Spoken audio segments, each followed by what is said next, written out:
तो 10 से हम इंग्लिश स्पोकन की क्लासेस स्टार्ट कर रहे हैं और आज है डे 1। सो एग्जाम्पल ले लेते हैं कि राम बहुत पढ़ता है, हम एवरी वीकेंड डिनर पर जाते हैं, सूर्य पूरब से निकलता है, पश्चिम में अस्त होता है, वो बहुत मस्ती करता है। तो ये सब सेंटेंसेस जो है ये सब काम प्रेजेंट में हो रहे हैं, जनरली हो रहे हैं कि वो ये करता है। तो इनके लिए टेंस यूज होगा प्रेजेंट टेंस, और उसका भी कौन सा पार्ट, प्रेजेंट सिंपल टेंस। आपको टेंशन लेने की बिल्कुल ज़रूरत नहीं है, बस ये 5 मिनट का आप वीडियो देखिए और आप पक्का कुछ ना कुछ ज़रूर सीख कर जाएंगे।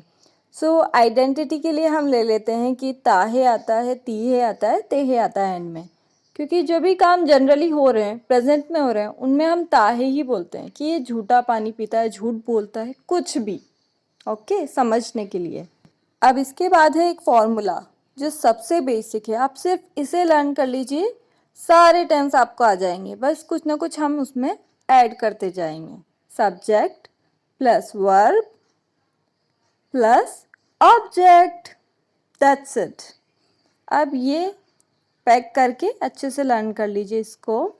अब प्रेजेंट सिंपल टेंस है, इसमें सिर्फ इतना सा ऐड करना है कि वर्ब के साथ एस या फिर ईएस आएगा।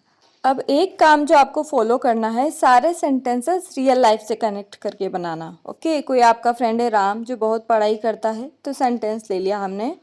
अब एक बार मैं फॉर्मूला भी एक्सप्लेन कर देती हूँ। सब्जेक्ट मतलब कर्ता, जो काम को करता है। फिर आई वर्ब, जो काम हो रहा है, क्रिया हो रही है सेंटेंस में। फिर आया ऑब्जेक्ट, जो कि है अन्य, एक्स्ट्रा। अब हम सेंटेंस में देखेंगे कि राम बहुत पढ़ाई करता है, तो कौन करता है, राम। सब्जेक्ट आएगा राम। काम कौन सा हो रहा है, पढ़ाई करने का हो रहा है। पढ़ाई को इंग्लिश में क्या बोलते हैं, स्टडी। तो यहाँ पर आ जाएगा स्टडी। अब एस या ई एस की बारी आई, तो हम इसमें एस या ई एस लगाएं या नहीं, तो वो भी मैं एक्सप्लेन कर देती हूँ साइड में। अगर सब्जेक्ट सिंगुलर होता है, जो कि है ही, शी, इट या फिर किसी का नेम, तो फिर एस या ई एस पक्का आएगा वर्ब के साथ। और अगर प्लूरल होता है सब्जेक्ट, जैसे कि आई, वी, दे, यू, तो फिर एस या ई एस कभी नहीं आएगा। इसे आप कंफर्म याद कर लीजिए। अब सेंटेंस बनाने पर आते हैं। ही भी नहीं है, शी भी नहीं है, इट भी नहीं है, किसी का नेम है, तो फिर एस या एस पक्का आएगा। स्टडी में एस या एस लगाने के लिए वाई को हटा देंगे और आई ई एस लगा देंगे।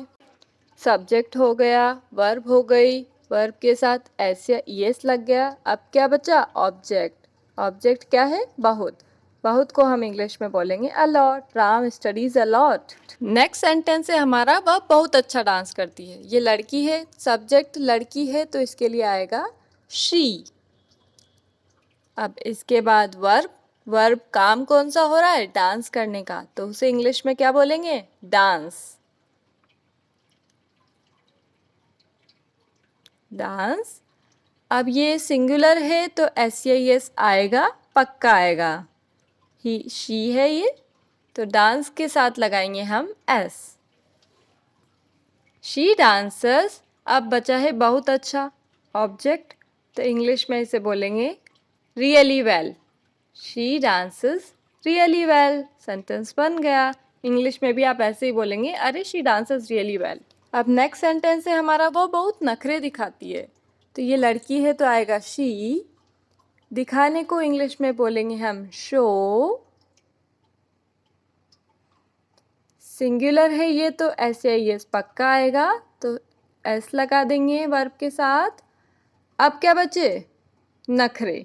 तो नखरे और बहुत नखरे तो बोलेंगे सो मैनी टेंट्रम्स। नखरे को इंग्लिश में बोलते हैं tantrums. She shows so many tantrums. She shows so many tantrums यार, I just can't tolerate it. हम हर सप्ताह के अंत में बाहर डिनर के लिए जाते हैं। अब यहाँ सब्जेक्ट क्या है, हम, तो हमको इंग्लिश में बोलेंगे वी।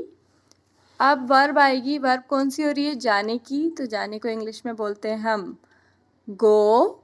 अब ये ऐसे यस आएगा नहीं आएगा क्योंकि वी प्लूरल है। अब क्या बचा, ऑब्जेक्ट। तो ऑब्जेक्ट क्या है, आउट, बाहर। हम बाहर जाते हैं। फॉर किस लिए? डिनर के लिए। तो we go out for dinner. अब सबसे लास्ट में बचा सबसे एक्स्ट्रा, एवरी वीकेंड। सप्ताह के अंत को क्या बोलते हैं? Weekend. We go out for dinner every weekend. Next sentence है, वह छोटी छोटी बातों पर गुस्सा हो जाता है। सब्जेक्ट लिख दिया ही, काम हो रहा है गुस्सा होने का, उसे इंग्लिश में बोलते हैं गेट एंग्री। ही गेट एंग्री। अब ये सिंगुलर है तो एस आएगा, ज़रूर आएगा, तो एस वर्ब के साथ आता है। He gets angry. अब क्या बचा?